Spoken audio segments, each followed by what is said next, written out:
राम मंदिर चंदा चोरी मामले में एसआईटी की जांच तेज हो गई है। अनिल मिश्रा के बाद गोपाल राव से पूछताछ की जा रही है। राम मंदिर जन्मभूमि परिसर में यात्री सुविधा केंद्र में हुई है पूछताछ। जमीन खरीद और भुगतान प्रक्रिया के दस्तावेज खंगाले गए हैं, ऐसे सूत्रों के हवाले से खबर आ रही है। स्टे की जमीन खरीद सौदे की जांच में जुटी है एसआईटी और ट्रस्ट की जमीन खरीद सौदों की जांच में एसआईटी इस वक्त जुटी हुई है। तो ये बड़ी खबर इस वक्त आपको दे रहे हैं। अनिल मिश्रा के बाद गोपाल राव से पूछताछ। राम जन्मभूमि परिसर में यात्री सुविधा केंद्र में ये पूछताछ हुई है। जमीन खरीद और भुगतान प्रक्रिया के दस्तावेज खंगाले गए हैं, ऐसा सूत्रों के हवाले से सूचना निकलकर सामने आ रही है। ट्रस्ट की जमीन खरीद मामले और भुगतान प्रक्रिया के दस्तावेज सभी खंगाले गए हैं। अब जो ट्रस्ट की जमीन खरीद मामले की जो जांच है उसमें एसआईटी पूरी तरह से केंद्रित है। राम जन्मभूमि परिसर में जो है पूछताछ की गई है। यात्री सुविधा केंद्र में ट्रस्ट की जमीन खरीद सौदों की जांच में जुटी है एसआईटी।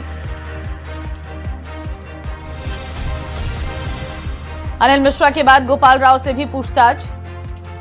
राम जन्मभूमि परिसर में यात्री सुविधा केंद्र में हुई पूछताछ। चंदा चोरी मामले में ये बड़ा अपडेट इस वक्त हम आपको दे रहे हैं। लगातार इस पूरे मामले पर एसआईटी की जांच इस वक्त जारी है। एसआईटी अब तक एक रिपोर्ट सौंप चुकी है और अभी जो आगे जांच है वो इसी तरह से आगे बढ़ने वाली है। और भी कई ऐसे नाम हैं जिनसे पूछताछ इस पूरे मामले पर चलेगी। जमीन खरीद और भुगतान मामले पर भी जांच हो रही है एसआईटी की। एसआईटी हर पहलुओं पर जांच कर रही है क्योंकि राम जन्मभूमि जिस तरह से इस वक्त विवादों में है उसने कई सारे सवाल खड़े कर दिए हैं।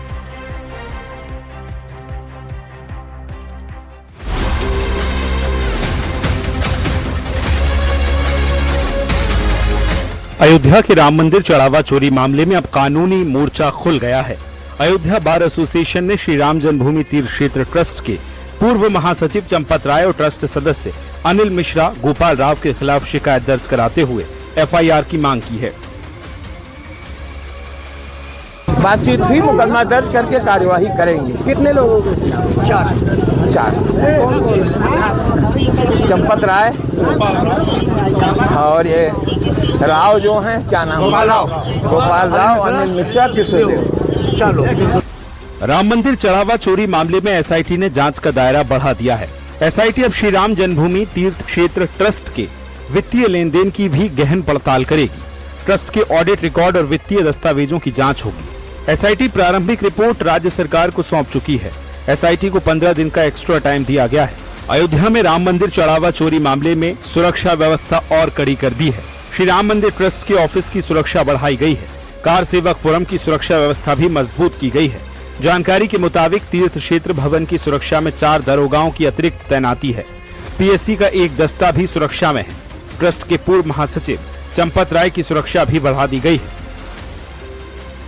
राम मंदिर का जो मुख्य प्रवेश द्वार है, जो बिरला धर्मशाला के सामने है, वहाँ पे पर्याप्त संख्या में सुरक्षाकर्मी तैनात किए गए हैं और उन सबको विधिवत ब्रीफ किया गया है कि वहाँ से जो भी श्रद्धालु आते हैं वो मंदिर में दर्शन करने के लिए जाते हैं और पंक्तिबद्ध होकर के यहाँ से जाते हैं। न उनको किसी तरह की रोक लगाई गई है, न ही मीडिया कर्मियों को किसी तरह की रोक लगाई गई है। अयोध्या के चर्चित राम मंदिर चढ़ावा चोरी मामले में आरोपी लवकुश मिश्रा की मुश्किलें अब और बढ़ती नजर आ रही हैं। प्रशासन ने अब उनकी संपत्ति से जुड़े मामले पर भी कार्रवाई शुरू कर दी है। सूत्रों के मुताबिक तय वक्त के अंदर संतोषजनक जवाब नहीं मिलने पर या बिल्डिंग कंस्ट्रक्शन उल्लंघन मिलने पर बुलडोजर एक्शन हो सकता है।